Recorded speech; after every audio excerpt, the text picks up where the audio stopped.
जी। नमस्कार, जनमत हरियाणा में आपका स्वागत है।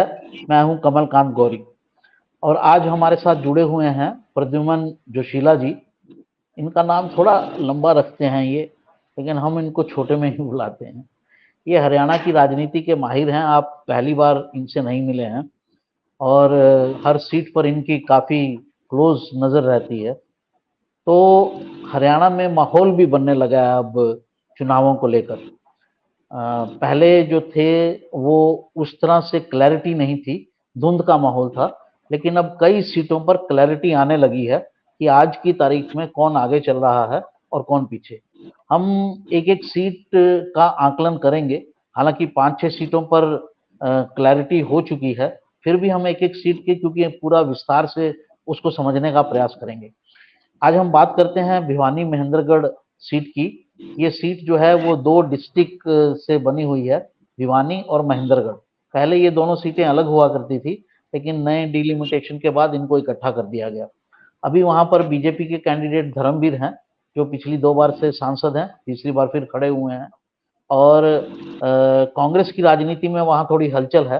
पहले वहां पर बंसीलाल परिवार से श्रुति चौधरी खड़ी हुआ करती थी, 2 बार वो हारी पिछले चुनाव। इस बार उनको हटाकर ये सीट जो है वो राव दान सिंह को दी गई है। दोनों के समुदायों में फर्क है, जातीय समीकरणों में का फर्क आ गया है इस सीट को बदलने से। और श्रुति चौधरी की जो माता हैं किरण चौधरी जी, वो भी थोड़ी नाराज चल रही हैं। उनका अपना एक रुतबा इस इलाके में है, बंसीलाल परिवार का भी है। ये पूरे समीकरणों को हम समझने की कोशिश करेंगे जोशीला जी से। जी जोशीला जी, बताइए, आपकी नज़र में पहला सवाल ये कि आपको क्या लगता है इस सीट पर क्या स्थिति बन रही है? देखो, भिवानी महेंद्रगढ़ जो लोकसभा क्षेत्र है, 3 जिलों का क्षेत्र आता है, भिवानी, दादरी और महेंद्रगढ़। अभी आपकी आज के आवाज जो थोड़ी हालात कम हो गई दिखाई है। दे रहे हैं यहाँ, आपकी आवाज थोड़ी कम हो आज गई है। से जी, अभी एक जो बार दोबारा हालात से दिखाई रिपीट दे रहे करें, हैं, अब ठीक है। जी जी जी, बोलिए, अब ठीक है। भिवानी महेंद्रगढ़ लोकसभा में अभी जो हालात हैं उसके मुताबिक भारतीय जनता पार्टी के प्रत्याशी चौधरी धर्मवीर सिंह हैट्रिक लगाने जा रहे हैं। जिस तरह से किरण चौधरी की बेटी श्रुति चौधरी की टिकट काट करके और वहां से महेंद्रगढ़ के चौथी बार के विधायक राव दान सिंह को कांग्रेस पार्टी ने टिकट दिया। उसके बाद एक बार तो ये लग रहा था कि राव दान सिंह उनको बड़ी कांटे की टक्कर देंगे और हो सकता है जो अनबीटन चौधरी धर्मवीर सिंह चल रहे हैं पिछले कई सालों से विधानसभा और लोकसभा के चुनाव में, उनको इस बार उन्हीं के खास मित्र राव दान सिंह चुनाव हरा देंगे। लेकिन जो जो जी चुनाव चल रहा है, अभी 10 दिन के बाद लगभग वोटिंग होनी है 25 तारीख को, तो ऐसा लग जी रहा है कि अब माहौल चौधरी धर्मवीर सिंह के पक्ष में लगातार बढ़ता जा रहा है। कुल जो 9 जी विधानसभा क्षेत्र हैं, और जहां तक जी मुझे लग रहा है उन 9 में से 5 विधानसभा क्षेत्रों में चौधरी धर्मवीर सिंह आगे दिखाई दे रहे हैं। 4 जी विधानसभा क्षेत्रों में राव दान सिंह आगे दिखाई दे रहे हैं। अगर जी सिलसिलेवार बात करें, सबसे पहले हम महेंद्रगढ़ जिले की बात करते हैं, जिसमें जी 4 विधानसभा क्षेत्रों में 2 हलकों महेंद्रगढ़ और अटेली, इन दोनों में जी राव दान सिंह आगे दिखाई दे रहे हैं। जबकि नांगल चौधरी और जो नारनौल विधानसभा क्षेत्र है, उन दोनों ही इलाकों में चौधरी धर्मवीर सिंह आगे दिख रहे हैं। अगर बात करें जी दादरी जिले के दोनों हलकों बाढ़ और दादरी, उन दोनों जगह जी वर्तमान में राव दान सिंह आगे दिखाई दे रहे हैं। उसके जी बाद बात करते हैं भिवानी जिले के 3 हलकों, भिवानी, तोशाम और लोहारू। इन जी तीनों ही हलकों में फिलहाल चौधरी धर्मवीर सिंह आगे दिखाई दे रहे हैं। हालांकि कुछ जी समय पहले तक लोहारू विधानसभा क्षेत्र में चौधरी धर्मवीर सिंह की बजाय दान सिंह को मजबूत माना जा रहा था, लेकिन जी जैसे ही वहां जो स्थानीय विधायक और प्रदेश सरकार के वित्त मंत्री जेपी दलाल ने जो है पूरी तरह से सक्रिय हुए और वो घर घर गांव गांव जाकर के चौधरी धर्मवीर सिंह को जिताने की अपील कर रहे हैं, उसके बाद जी लोहारू का भी जो राजनीतिक सिनेरियो है वो बदल गया है।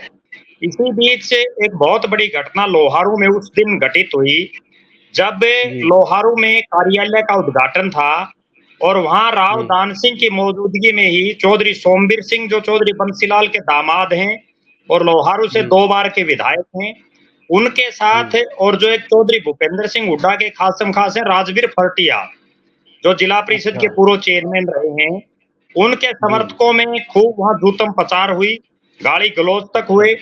और उसके बाद जो शोराण खाप के जो लोग हैं, वो इस जी कदर एकजुट होते हुए दिखाई दे रहे हैं कि वो जी राजवीर फरटिया के जरिए राव दान सिंह को सबक सिखाना चाह रहे हैं।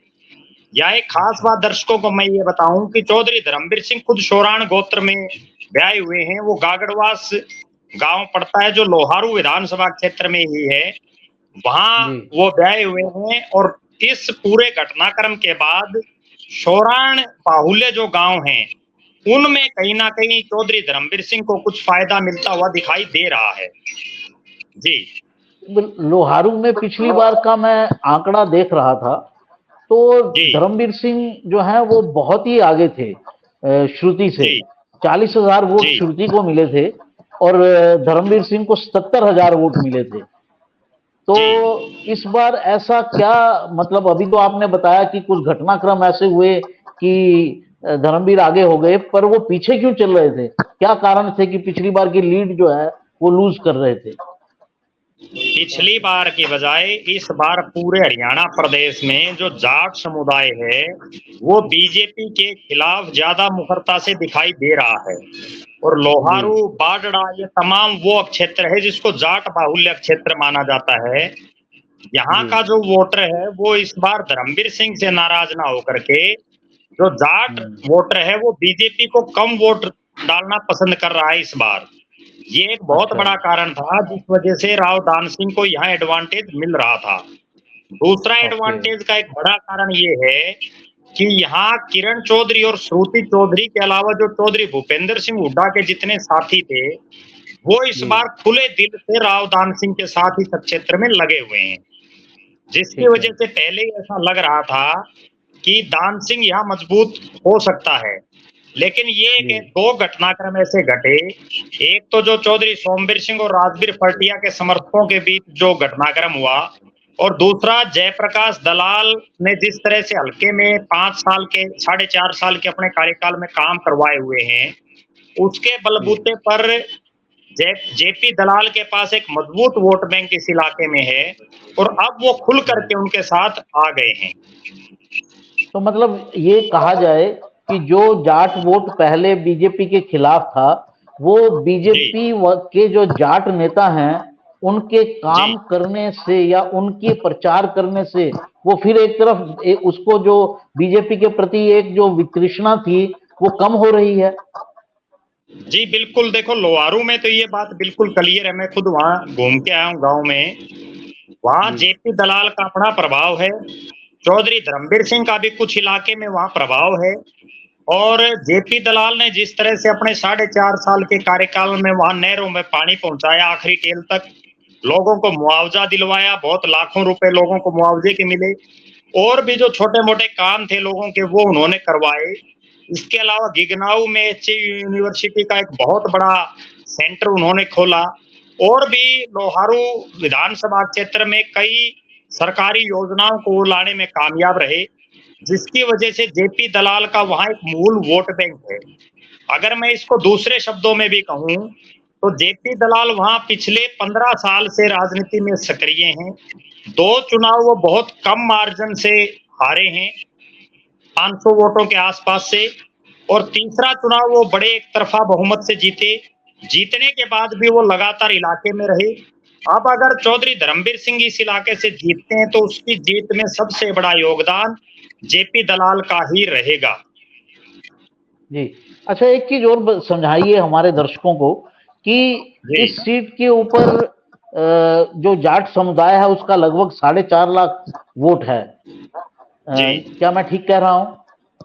जी तो ये 4.5 लाख वोट का डिवीजन क्या है कि कितना वोट धर्मवीर सिंह स्वयं जाट हैं, लेकिन हुड्डा का एक जाटों में अलग प्रभाव है, श्रुति का अलग प्रभाव है। तो ये जो 3 जाट लीडर हैं वहां पर, आज की तारीख में परिस्थितियां जो चेंज हुई हैं, उसके बाद कितना कितना वोट लगता है आपको तीनों के पास, कितना कितना वोट होगा? देखो, अभी वोट परसेंटेज का बिल्कुल क्लियर इसलिए नहीं कह पाएंगे क्योंकि जब तक यहाँ सबसे बड़ी जो जाट नेता किरण चौधरी, उनका रुख अभी तक पूरी तरह से स्पष्ट नहीं हो पाया है। हालांकि वो जिसको हम एक लोक दिखावा कहते हैं, उस हिसाब से राव दान सिंह के साथ लगी हैं। राव दान सिंह के साथ ऑफिस के उद्घाटनों में भी वो दिखी तो शाम में। उसके बावजूद किरण चौधरी का जो वोटर है, फ्रूटी चौधरी का जो वोटर है, वो कहाँ जाता है? क्योंकि अभी तक उस वोट बैंक ने कोई अपना पैमाना तय नहीं किया है कि वो चौधरी धर्मवीर सिंह को वोट करेंगे या किरण चौधरी के धुर विरोधी रहे राव दान सिंह को वोट करेंगे। हालांकि पिछली बार की अगर तुलना करें, जब 2019 का विधानसभा चुनाव था और चौधरी धर्मवीर सिंह के किसी समर्थक को कोसाम से टिकट नहीं मिल पाई थी, उस समय चौधरी धर्मवीर सिंह के अधिकतर समर्थकों ने किरण चौधरी की तरफ जो है रुख किया था। और लग ऐसा ही रहा है कि इस बार भी किरण चौधरी के जो समर्थक हैं, जो उनका एक मजबूत वोट बैंक है, वो कहीं ना कहीं आखिरकार चौधरी धर्मवीर सिंह की तरफ शिफ्ट हो सकता है। क्योंकि राव दान सिंह का खुद का निजी रूप से इस भिवानी और दादरी का जो क्षेत्र है, पांचों विधानसभा, इनमें खुद का कोई प्रभाव नहीं है। वो केवल चौधरी भूपेंद्र सिंह हुड्डा और भारतीय जनता पार्टी की जो खिलाफत चल रही है, उसके बलबूते पर ही इस मैदान में चुनाव लड़ रहे हैं। इस वोट में एक चीज आप ये कहना चाह रहे हैं कि जाट राजनीति ब्रॉडली तो स्मूथ दिखती है, एक जैसी दिखती है, लेकिन उसके अंदर फिर जो है खापों और गोत्रों, इसके भी आगे फर्दर डिवीजन होते हैं और उनके हिसाब से भी वोट प्रभावित होता है।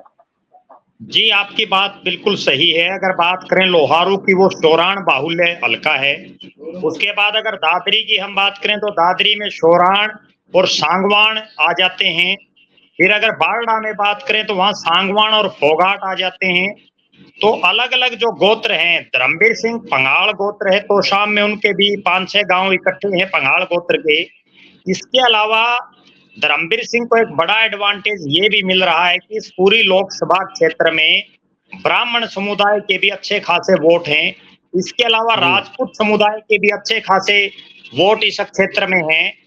तो उस लिहाज से बीजेपी का जो ब्राह्मण और जो राजपूत वोटर है, वो एक कोर वोटर हमेशा से रहा है। तो जाट वोटर के अलावा उसको इन जो वर्ग है, इनमें भी अच्छा खासा फायदा मिल रहा है। यहाँ तो ओबीसी वोटर भी बहुत बड़ी संख्या में है। अगर अहीर भी निकाल दें, खाली 18% अहीर के अलावा 18% अन्य ओबीसी वोटर है, जो बीजेपी का एक उसमें आजकल प्रभाव में है। मैं एक बात दर्शकों को बताऊं, जिस नारनौल विधानसभा की हम बात कर रहे हैं, जहां से धर्मवीर सिंह जीत रहे हैं, वो वहां सैनी मतदाता जो हैं, वो नायब सिंह सैनी प्रदेश के मुख्यमंत्री बने हैं। उसके बाद बीजेपी की तरफ खुल करके आ गए हैं और उन्हीं सैनी मतदाताओं की वजह से वो वहां से लीड ले रहे हैं। इसके अलावा वहां राव इंद्रजीत का अपना एक बड़ा प्रभाव है। महेंद्रगढ़ में भी जो मार्जिन राव दान सिंह का कम दिखाई दे रहा है, उसमें भी सैनी मतदाताओं का एक विशेष योगदान है। ये 4 जो बड़े शहर हैं, जिसमें भिवानी, दादरी, महेंद्रगढ़ और नारनौल, इनमें सैनी वोटरों की भी अच्छी खासी संख्या है, जिसकी वजह से सीधा सीधा फायदा चौधरी धर्मवीर सिंह को मिल रहा है। जी, एक चीज और समझाइए जरा, जो अहीर वोटर है उसकी संख्या भी काफी है इस इलाके में, लगभग 3 लाख के करीब अहीर वोटर है, 3-3.25 लाख। तो उसका क्या रुख है? क्योंकि ट्रेडिशनली अहीर वोटर तो बीजेपी की तरफ रुख रहता है, लेकिन क्योंकि यहाँ से एक अहीर कैंडिडेट खड़े हैं, तो इस बार उनका क्या रुख है? राव दान सिंह की तरफ है या बीजेपी की तरफ है या मिला जुला है?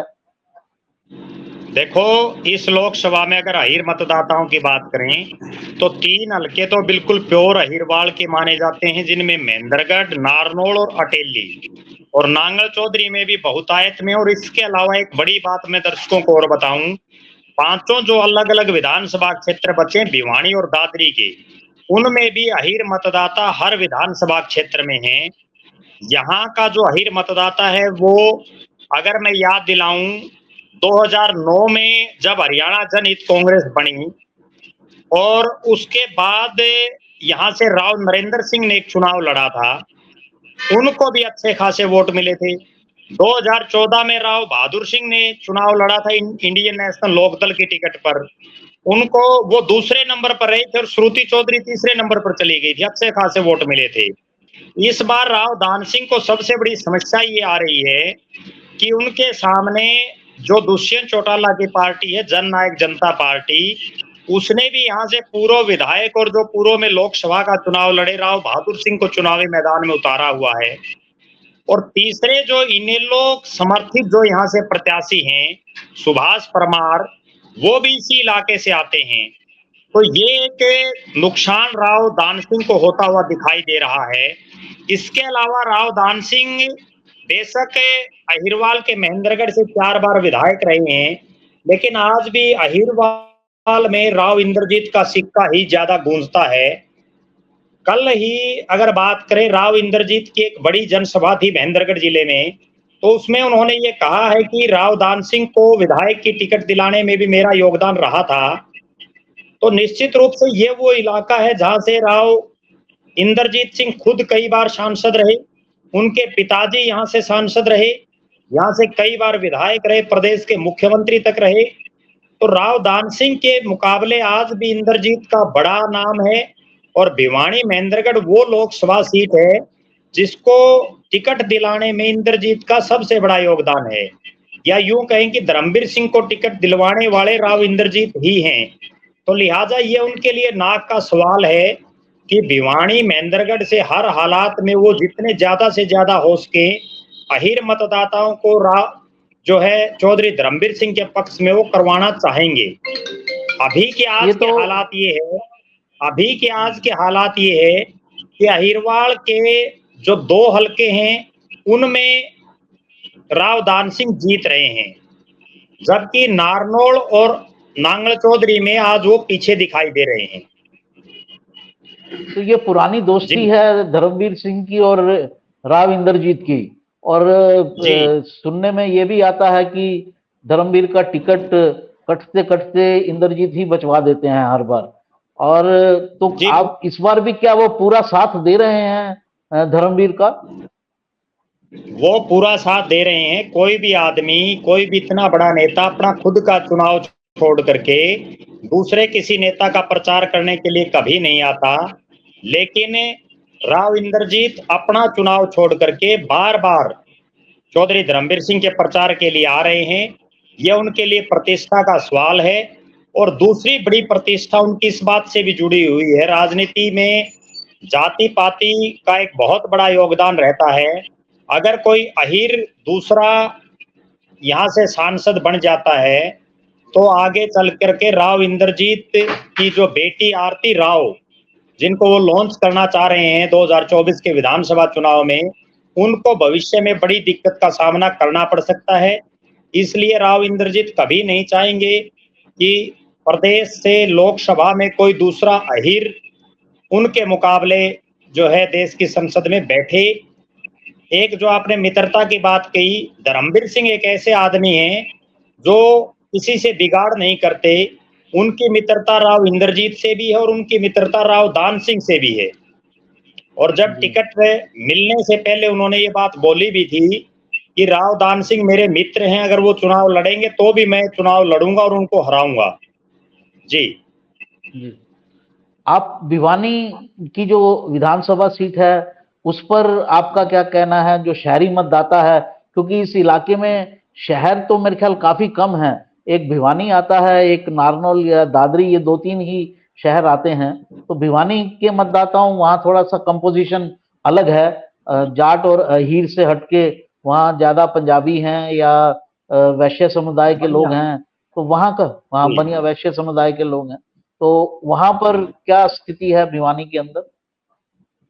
देखो, भिवानी शहर में ये बिल्कुल क्लियर है, वहां से चौधरी धर्मवीर सिंह जीतेंगे। हालांकि भिवानी जो शहर है उसमें यादव मतदाता भी हैं, और इसी को मद्देनजर रखते हुए कल जो कांग्रेस पार्टी के राष्ट्रीय महासचिव और हरियाणा दिल्ली के जो प्रभारी हैं दीपक बाबरिया, वो भिवानी पहुंचे।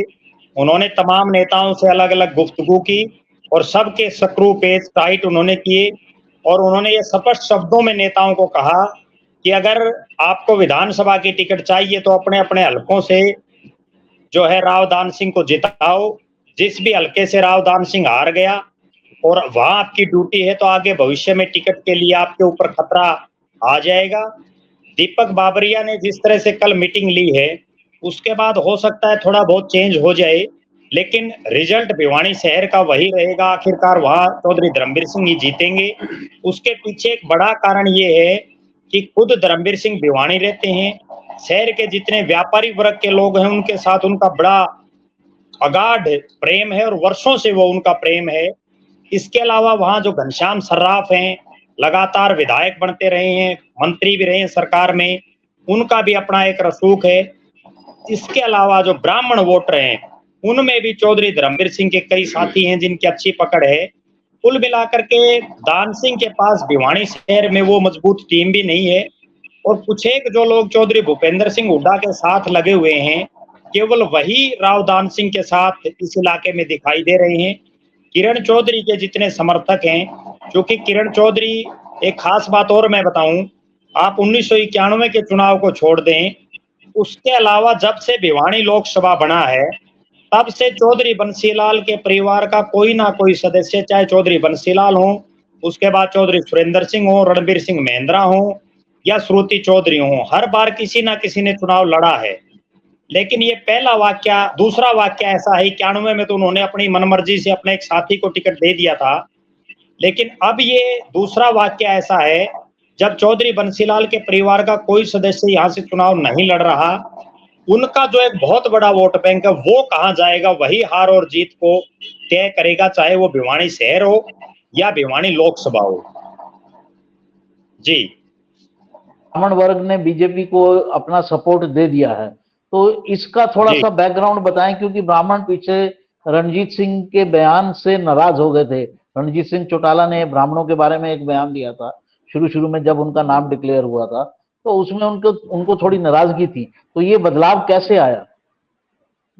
देखो, ब्राह्मणों के लिए बीजेपी ने जितना किया उतना कोई पार्टी नहीं कर सकती।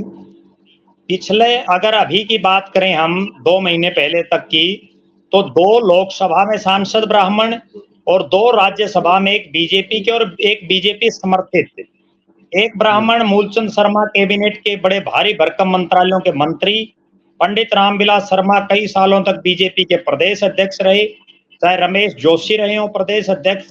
और मुझे ये कहने में भी कोई संकोच नहीं है कि भारतीय जनता पार्टी को तो ब्राह्मण, बनिया और पंजाबी की ही पार्टी माना जाता था। जो जाट समुदाय है या जो ओबीसी वर्ग है, वो तो अभी बीजेपी के साथ जुड़ा है। तो ब्राह्मण निश्चित रूप से बीजेपी के साथ पहले भी थे, अब भी दिखाई दे रहे हैं। बीच में ये घटनाक्रम घटते रहते हैं। राजनीति में हो सकता है कल को कोई नेता की जबान फिसल जाए और कोई ऐसा बयान निकल जाए जिससे सारा चुनाव ही उसका खत्म हो जाए, लेकिन वर्तमान में अगर देखें तो ब्राह्मण बीजेपी के साथ ज्यादा दिखाई दे रहा है। यही कारण है कि पिछली बार चौधरी भूपेंद्र सिंह हुड्डा और उनके बेटे दीपेंद्र सिंह हुड्डा, दोनों को ब्राह्मण प्रत्याशियों ने ही चुनाव हराया था। इस बार भी दोनों ही लोकसभा क्षेत्रों में बीजेपी ने ब्राह्मण प्रत्याशी उतारे हैं, और वर्तमान में भी बीजेपी की तरफ से कार्तिकेय शर्मा, जो खुल करके बीजेपी के साथ हैं, वो ब्राह्मण समुदाय से हैं। Lieutenant general retired doctor DP Vats, जो अभी रिटायर हुए हैं, उनको भी राज्यसभा में भेजा है। और अभी कुछ ही दिन पहले करनाल में एक ब्राह्मण सम्मेलन भी किया गया भगवान परशुराम की जयंती के ऊपर। तो ब्राह्मण निश्चित रूप से बीजेपी के साथ है। दूसरी तरफ कांग्रेस के पास कोई बहुत बड़ा ब्राह्मण चेहरा नहीं है। जितने कांग्रेस के पास वर्तमान में ब्राह्मण चेहरे हैं, सभी घिसे पिटे हुए हैं। कुलदीप शर्मा, जो लगातार कई चुनाव हारते रहते हैं, राजनीतिक रूप से कोई बहुत बड़ा अपने पिताजी चिरंजीव लाल शर्मा की तरह वो गौरव नहीं प्राप्त कर पाए। इसके अलावा जो और ब्राह्मण विधायक हैं कांग्रेस के पास, उनका भी अपने हलकों के अलावा कोई बहुत बड़ा वजूद दिखाई नहीं दे रहा है। जी, आपने एक बात और कही, उस पर भी मैं थोड़ा आपका चाहूंगा कि आप प्रकाश डालें, कि कांग्रेस ने विधानसभा, हर विधानसभा के ऊपर कहा है कि अपना विधानसभा क्षेत्र से जितवाइए अगर टिकट लेना है तो। क्या उन्होंने हर विधानसभा पर एक व्यक्ति चिन्हित कर लिया है कि यहाँ पर ये रहेगा और अगर ये जीत? उन्होंने एक आदमी नहीं, बल्कि बूथ के हिसाब से लोगों की ड्यूटियां लगाई हैं। हर नेता को कुछ एक बूथ दिए गए हैं, कि आप इन बूथों पर जिताओ, तभी जो है आगे आगे आपकी परफॉर्मेंस को आंका जाएगा। ओके, ओके, मैं समझ गया। अभी एक लास्ट लाइन और में थोड़ा ब्रीफ में और बताइए। जी, और इसके लिए दीपक बाबरिया जो प्रदेश के प्रभारी हैं, वो करनाल, हिसार और भिवानी 3 अलग-अलग लोकसभा क्षेत्रों में घूम चुके हैं। जी, जी। एक चीज़ और ब्रीफ में बताइए कि आज की तिथि में, आज की तारीख में भिवानी महेंद्रगढ़ सीट का जो चुनाव है, वो कहाँ खड़ा है? कितने परसेंटेज आपको लगता है कि धर्मवीर के पक्ष में है और कितने परसेंटेज जो है राव दान सिंह के पक्ष में खड़ा है? देखो, मैं बिल्कुल स्पष्ट बताऊं आपको, आज के दिन चौधरी धर्मवीर सिंह आगे हैं। इसके बाद बोंद एक बहुत बड़ा राजपूत समुदाय का गांव है और वहां राजनाथ सिंह बड़ी जनसभा करेंगे, जो ठाकुर राजनाथ सिंह हैं। और एक बहुत बड़ी बात यह है कि 23 तारीख को खुद देश के प्रधानमंत्री नरेंद्र मोदी भिवानी में चौधरी धर्मवीर सिंह के लिए वोट मांगेंगे। हो सकता है उस दिन तो यहाँ का चुनाव एक तरफा ही हो जाए। अगले जो 10 दिन हैं, इसमें मुझे ऐसा लग रहा है कि राव दान सिंह का चुनाव धीरे धीरे पिछड़ेगा और चौधरी धर्मवीर सिंह चुनाव में बढ़त की तरफ आगे जाएंगे। जी, आप हमारे साथ जुड़े, आपका बहुत बहुत शुक्रिया। आपसे बात होती रहेगी और दूसरी सीटों पर भी हम आपके आकलन लेते रहेंगे। नमस्कार। जी, धन्यवाद।